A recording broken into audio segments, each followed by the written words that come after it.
మొదటి పేతురు 5వ అధ్యాయము 8 నుండి 9 వచనాలు. First Peter 5th chapter from verse 8 to verse 9. నిబ్బరమైన బుద్ధి గలవారై మెలకువగా ఉండుడి. మీ విరోధి అయిన అపవాది గర్జించు సింహం వలె ఎవరిని మింగుదునా అని వెతుకుతూ తిరుగుచున్నాడు. లోకమందున్న మీ సహోదరుల యందు ఈ విధమైన శ్రమలే నెరవేర్చున్నవని ఎరిగి విశ్వాసమందు స్థిరులై వానిని ఎదిరించుడి. ఓకే, ఎలా ఉండాలంట? సోబర్ మైండెడ్ అని రాయబడింది. అంటే ఫస్ట్ లైన్ రీడ్ చేయండి. నిబ్బరమైన బుద్ధి గలవారై. Okay, sober minded and alert అని చెప్పేసి రాయబడింది. సోబర్ మైండెడ్ అంటే నిబ్బరమైన మనసు, అంటే నిద్రపోకుండా ఉండటం. అంటే being alert is very very important. ఎప్పుడు కూడా మనము అలర్ట్గా మనం ఉండాలి. అలర్ట్గా అంటే అపవాది ఎక్కడన్నా మనము చోటు ఇచ్చామా? మనము మన క్రిస్టియన్ జీవితంలో మనము క్లియర్గా మనం ఒకటి అర్థం చేసుకోవాలండి. ఎంతమంది మీరు విన్నారు అంటే క్రైస్తవుడిగా నేను ఉంటే అపవాది నన్ను ముట్టలేడని ఎంతమంది మీరు ఆ మాటను మీరు విన్నారు ఇంతకుముందు? చాలా చోట్ల మనం వింటాం కదా. యాక్చువల్గా అది తప్పండి. అంటే కొన్ని ఓపెన్ ఫ్యాక్ట్స్ నేను మీకు చెప్పాలి. ఎందుకంటే అపవాది యొక్క దృష్టి ఏం తెలుసా? అపవాది దేనికి వస్తాడంటే మనల్ని చంపటానికి, మనల్ని నాశనం చేయడానికి మాత్రమే అపవాది ఆయన వస్తాడంట. అపవాది వచ్చేదే దానికి. ప్రభు అయిన యేసుక్రీస్తు దేనికి వచ్చాడంటే జీవం ఇవ్వటానికి, మనకు స్వస్థత, మనకు విడుదల ఇవ్వటానికి ప్రభు అయిన యేసుక్రీస్తు వచ్చాడు. చాలా క్రైస్తవులు మనం ఏం చెప్తూ ఉంటామంటే, ప్రభు నాకు ఈ వ్యాధిని ఇచ్చాడు, ప్రభు నాకు ఈ లాస్ నాకు ఇచ్చాడు, ప్రభు నాకు ఈ జాబ్ అయినా తీసేసాడు, లేకుంటే ప్రభు నాకు ఈ అనారోగ్యాన్ని నా బాడీలో పెట్టాడు అని చెప్పేసి చాలా క్రిస్టియన్స్ మనం చెప్తూ ఉంటాం. కానీ మనం ఏం నేర్చుకోవాలంటే ప్రతి ఒక్క చెడ్డది కూడా, ప్రతి ఒక్క కష్టము నష్టము అన్నిటిని కూడా తీసుకొచ్చేది ఎవరు తెలుసా? అపవాది. దాన్ని నేర్చుకోవాలి. మనం ఎప్పుడు కూడా మన జీవితంలో మనం ఏమనుకుంటామంటే just because I'm a Christian, నేను క్రైస్తవుని గనక అపవాది నన్ను ఏది కూడా ఆయన చేయడం ముట్టలేడని చెప్పేసి వారు చెప్తూ ఉంటారు. మనం అందుకే బైబిల్ గ్రంథంలో నేను 2 days బ్యాక్ పాస్టర్స్ మీటింగ్లో కూడా దీన్ని నేను షేర్ చేశాను అన్నమాట.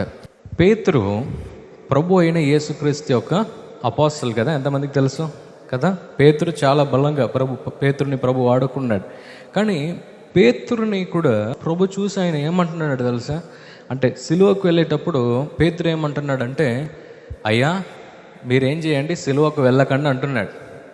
అంటే అయ్యా మీరు సిలువకు మీరు వెళ్ళడం అవసరం లేదయ్యా, మీరు చావటం అవసరం లేదయ్యా, మీరు తిరిగి లేవటం ఏమంత అవసరం లేదు, అసలే వద్దు ఆ డిపార్ట్మెంట్ అని చెప్పేసి పేతురు అంటున్నాడు అన్నమాట. వెంటనే ప్రభు ఏమన్నాడు తెలుసా? పొమ్ము సాతానా అని అంటున్నాడు. అంటే దానికి అర్థం ఏంటంటే అపవాది పేతురు ద్వారా ఆ మిషన్ని డిస్టర్బ్ చేయడానికి కూడా ఆయన ముందుకైనా వచ్చాడు. అంటే అపోస్తలు పేతురు కన్నా మనం బలమైన వాళ్ళమా? మనము లేదు కదండి. కానీ అలాంటి ఒక వ్యక్తినే అపవాది వాడుకోవటానికి ఆయన ముందుకైనా వచ్చాడు. దానికి అర్థం ఏంటంటే we have to be always vigilant. మనం ఎప్పుడు కూడా షార్ప్గా మనం ఉండాలి. అందుకే ప్రభు అయిన యేసుక్రీస్తు కూడా షార్ప్గా ఉన్నాడు. పేతురు ఈ మాట చెప్పిన వెంటనే ఏమన్నాడంటే, సాతానా వెనక్కి పోము, అంటే నా ముందు నిలబడకు వెనక్కి వెళ్ళా అని చెప్పేసి ప్రభు అయిన యేసుక్రీస్తు తెలియపరిచాడు. మనం ఎప్పుడు కూడా మనం సోబర్గా, అంటే స్ట్రాంగ్ మైండెడ్గా మనం ఉండాలి. ఎప్పుడంత అపవాది ఇలాంటి కష్టాలు నష్టాలు మన జీవితంలో ఆయన తీసుకొస్తాడో వెంటనే మనం అలర్ట్ అయిపోవాలి. ఏం తెలుసా? ఇది అపవాది తీసుకొచ్చే శోధనలు, కష్టాలని చెప్పేసి మనం తిరిగి దాంట్లో మనము అలర్ట్ అవ్వటం మనము స్టార్ట్ చేయాలి. హల్లెలూయా. సో మనము దావీదు వారి జీవితంలో కూడా మనం చూడగలుగుతాం. యాక్చువల్గా దావీదు ఎప్పుడు కూడా ఆయన జీవితంలో ఆయన ఒకే స్థలంలో ఆయన ఉండలే అనమాట. ఆయన ఏం చేశాడంటే ఒక్కొక్క మెట్టు ఆయన ఎక్కి ఎక్కి ఎక్కి ఎక్కి రాజుగా అయ్యాడు. రాజుగా అయిన తర్వాత ఎంపైర్ని కూడా ఆయన బిల్డ్ చేశాడు దావీదు. ఆయన యొక్క జీవితంలో కనుక మనం చూసినట్లయితే ఆయన ఒక షెపర్డ్గా ఆయన యొక్క జర్నీ ఆయన స్టార్ట్ చేశాడు. కానీ ఒక్కొక్కటి కూడా ఆయన దాటి దాటి దాటి దాటి మనం ఏం చూస్తున్నామంటే చివరికి రాజయ్యాడు. రాజైన తర్వాత ఆయనకి ఏమైనా పని ఉంటుందా? అప్పుడు వరకు పని ఉండే, అంటే రాజ్యం కట్టి ముగించేంత వరకు ఆయనకు టైమే లేదనమాట. ఏం చేశాడంటే ఏదో ఒక పని చేస్తున్నాడు, ఎప్పుడు కూడా ప్రభుని స్తుతిస్తున్నాడు, ఎప్పుడు కూడా ప్రభుకి ఆయన కీర్తిని ఆయన ఇస్తున్నాడు. కానీ మనం ఏం చూస్తున్నామంటే రాజు అయినాక కొద్దిగా కామ్ అయ్యాడు, ఫ్రీ అయ్యాడు, మైండ్ ఫ్రీ అయిందనమాట. వెంటనే మనం ఏం చూస్తున్నాం తెలుసా? ఆయన ఒక స్త్రీని చూడటం మనం చూడగలుగుతున్నాం. దాని తర్వాత ఆయన పాపంలో పడటం కూడా మనం చూడగలుగుతున్నాం. యాక్చువల్గా ప్రభు డిసైడ్ చేసింది బత్షెబా ద్వారానే సొలొమోన్ రావాలి, సొలొమోన్తోనే ఆ వంశం అంతా కూడా క్రియేట్ అవ్వాలి, అంటే ఆ జనరేషన్ అంతా క్రియేట్ అయ్యి ప్రభు అయిన యేసుక్రీస్తు కూడా దాని ద్వారానే బయటికి రావాలనే ప్లాన్ అదే.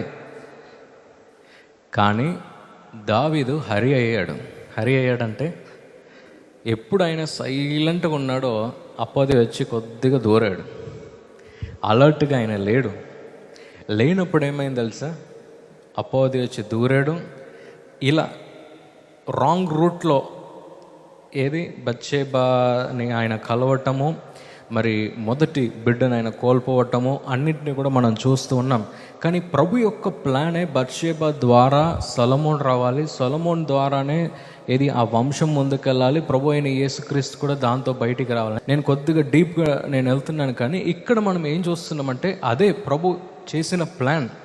కానీ అపవాదికి ఆయన సోబర్గా ఆయన లేడు గనక, అంటే అప్పుడు వరకు ఆయనకి ఎన్ని టెన్షన్స్ వచ్చినా దావీదుకి అన్నిటిని కూడా చాలా బలంగా ఆయన జయించాడు. కానీ ఈ పాపాన్ని సైలెంట్గా చేసేద్దాము అని చెప్పేసి ఆయన అనుకున్నాడు. కానీ ఎప్పుడు అలర్ట్గా ఆయన లేకుండా పోయాడో ఏమైంది తెలుసా? ఆయన మొదటి బిడ్డను ఆయన కోల్పోయాడు ఆయన యొక్క జీవితంలో. అంటే నేను ఏమని మీకు తెలియజేస్తున్నానంటే every Christian has to be sober, అంటే చాలా అలర్ట్గా వారు ఉండాలి. అందుకే యోసేపు వారి యొక్క జీవితంలో కూడా మనం ఏం చూస్తున్నామంటే అపవాది ఎంతో ట్రై చేస్తున్నాడు. ఎందుకు తెలుసా? ఒకవేళ యోసేపు గనక ఈ పాపంలో ఆయన పడిపోతే, నేను తీసుకొచ్చే ఈ శోధనలో ఆయన పడిపోతే, మరి ప్రభు ఇచ్చిన ఆ వాగ్దానము, ఆ ప్రవచనాలన్నింటినీ కూడా అక్కడితో ఆపేయచ్చు అని చెప్పేసి ఆయన ఎంతో ప్లాన్ ఆయన చేశాడు. అబ్రహాముతో ప్రభు మాట్లాడుతున్నాడు, ఏమని తెలుసా? అయ్యా, నీతో నేను ఒక పెద్ద ఇజ్రాయేల్ దేశాన్ని నేను బయటికి తీసుకొస్తానని. కానీ మనం ఏం చూస్తున్నామంటే అప్పుడు వరకు ఇజ్రాయేల్ ప్రజలు మల్టిప్లై వారు అవ్వలే.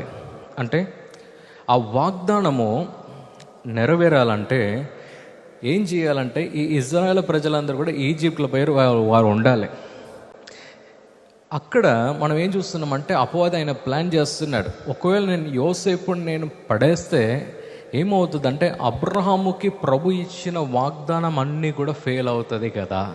అబ్రహాముతో ప్రభు ఏమంటున్నాడంటే, అయ్యా, నీ యొక్క లైన్తో, అంటే నీ యొక్క వంశంలో ఏమవుతుందంటే ఇజ్రాయేల్ ప్రజలందరూ కూడా వారు లేస్తారు, మరి ఆ 400 సంవత్సరాల తర్వాత వారందరూ కూడా వారు లేస్తారు, ఒక గొప్ప సైన్యం వల్ల ప్రజలు వారు ఉంటారని చెప్పేసి ప్రభు ఒక వాగ్దానం ఇచ్చాడు. కానీ యోసేపు వారి యొక్క జీవితంలో మనం ఏం చూస్తున్నామంటే he was a sober man, అంటే చాలా అలర్ట్గా ఉన్నాడంట. దేనికి తెలుసా? అపవాది ఎక్కడన్నా అటాక్ చేస్తున్నాడా, అపవాది ఎక్కడన్నా మనల్ని కింద పడేయటానికి చూస్తున్నాడా, అపవాది ఎక్కడన్నా మనల్ని తిరిగి లేవకుండా ఆయన ఆపుతున్నాడా అని చెప్పేసి ఎప్పుడు కూడా సోబర్గా ఆయన ఉన్నాడు. మీరు ఎప్పుడన్నా మీరు ఆలోచించారా? యోసేపుకి ఎన్ని కష్టాలు, ఎన్ని నష్టాలు వచ్చినా కూడా యోసేపు మాత్రం ఆయన ఏం చేస్తున్నాడంటే ప్రతి ఒక్క డౌన్ఫాల్లో కూడా ఆపర్చునిటీ ఆయన చూశాడు. మీరు ఎప్పుడన్నా గమనించారా? అంటే వారి యొక్క అన్నలే యోసేపును పోయి వారు అమ్మి వేసిన పక్క కూర్చొని ఆయన ఏడుసుకొని ఆయన కూర్చోలేదంట. అంటే అబ్బా నన్ను అమ్మేశారు, ఈ అన్నలు అమ్మేశారు, అన్నలు అమ్మేశారు, అన్నలు అమ్మేశారు, అన్నలు అమ్మేశారు అని చెప్పేసి అట్టే వెళ్ళలే. ఆయన ఏం చేశాడు తెలుసా? లెక్కలు నేర్చుకున్నాడు. మరి అక్కడ ఈజిప్ట్లో ఎలా అన్ని పనులు నడుస్తాయి అవంతా కూడా ఆయన నేర్చుకున్నాడు.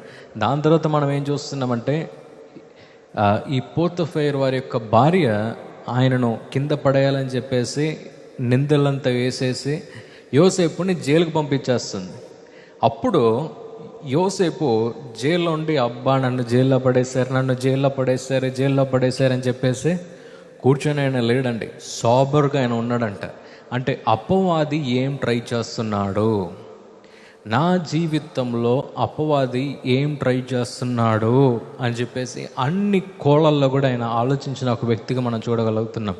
అందుకే ఆయన ఏం చేశాడు తెలుసా, అప్పుడు ఒక చిన్న ఆపర్చునిటీ వచ్చిన వెంటనే ఆయన ఏం చేశాడంటే కళ్ళకు అర్థాలు చెప్పాడు. వెంటనే ఏమన్నాడంటే నన్ను గుర్తుంచుకో అన్నాడు సమయం వచ్చేటప్పుడు. So every man has to be always sober. మన జీవితంలో కూడా కష్టాలు నష్టాలు వచ్చేటప్పుడంతా కూడా మనం అలర్ట్గా ఉండాలి. ఎందుకు తెలుసా, అపవాది మనల్ని ఎలా కింద పడేయాలని ఆలోచిస్తున్నాడు, ఏం చేయాలని ఆలోచిస్తున్నాడు అని చెప్పేసి మనం ఎప్పుడు కూడా సోబర్గా ఉండాలి, అలర్ట్గా ఉండాలి. అలర్ట్గా ఉండటం ద్వారా మనకేమవుతుందో తెలుసా, we can always achieve what God wants to do in our life. మన జీవితంలో ప్రభు ఏం ఫుల్ఫిల్ చేయాలని ఆశపడుతున్నాడో దాన్ని మనం చేసి మనం ముగించగలుగుతాము. హల్లెలూయా, హల్లెలూయా. సో ఈరోజు ప్రభు మనల్ని దేనికి పిలుస్తున్నాడంటే అపవాదికి చోటు ఇవ్వకండి. ఒక సామెత ఉంటుంది, ఒక ఫ్రెండ్ని ఫ్రెండ్ లాగా కూడా చూడాలంట, పాములాగా కూడా చూడాలని అంటారు. అంటే అదేమో మరి నాకు తెలుగులో కరెక్ట్గా నాకు రావట్లే. You have to see your friend as a friend and also as an enemy. ఒక ఫ్రెండ్ని ఫ్రెండ్గా కూడా చూడాలంట, శత్రువుగా కూడా చూడాలంట. అంటే ఒక సామెత నేను ఎక్కడనో విన్నాను అన్నమాట, ఎక్కడో ఒక జాల రాసిన అనుకున్నా, ఈయన జీవితంలో ఎన్ని కష్టాలు నష్టాలు వెళ్ళిండో వీడు ఈ స్టేట్మెంట్ రాసినాడు కదా. అంటే ఇంత ఘోరంగా రాసేవి ఎంత స్టేట్మెంట్ అని చెప్పేసి నేను పరిషన్ అయ్యి అనమాట. ఎక్కడో రోడ్లు వెళ్ళేటప్పుడు చూసా. అంటే see your friend also as a friend and also as an enemy అని చెప్పేసి, ఎందుకంటే రేపు వారే నిన్ను హెచ్చిస్తారు, కింద పడేసేది కూడా వాళ్ళని చెప్పేసి వాడు రాశాడు అనమాట ఆ స్టేట్మెంట్. అంటే నేను మీకు తెలియజేస్తున్నానంటే మనము ఎప్పుడు కూడా సాబర్ మైండ్తోనే మనం ఉండాలి అపవాది వైపు మనం చూసేటప్పుడు. ఎందుకు తెలుసా, ఆయన ఏ రోజు కూడా మీ యొక్క మంచితనాన్ని ఆయన ఎదురు చూడడు మీ యొక్క జీవితంలో. ఈ ప్రోగ్రాం మీకు ఆశీర్వాదకరంగా ఉన్నదని మేము నమ్ముచున్నాం. ఫస్ట్ లైక్ చేయండి, తెలిసిన వారు మీ ఫ్రెండ్స్ అందరికీ మీరు షేర్ చేయండి, తర్వాత సబ్స్క్రైబ్ చేయండి. తప్పగా ప్రభు మిమ్మల్ని దీవిస్తాడు. ఇక రాబో వీడియోను కూడా మీరు చూడండి, దీవించబడండి. ప్రభు మిమ్మల్ని దీవించును గాక. God bless you.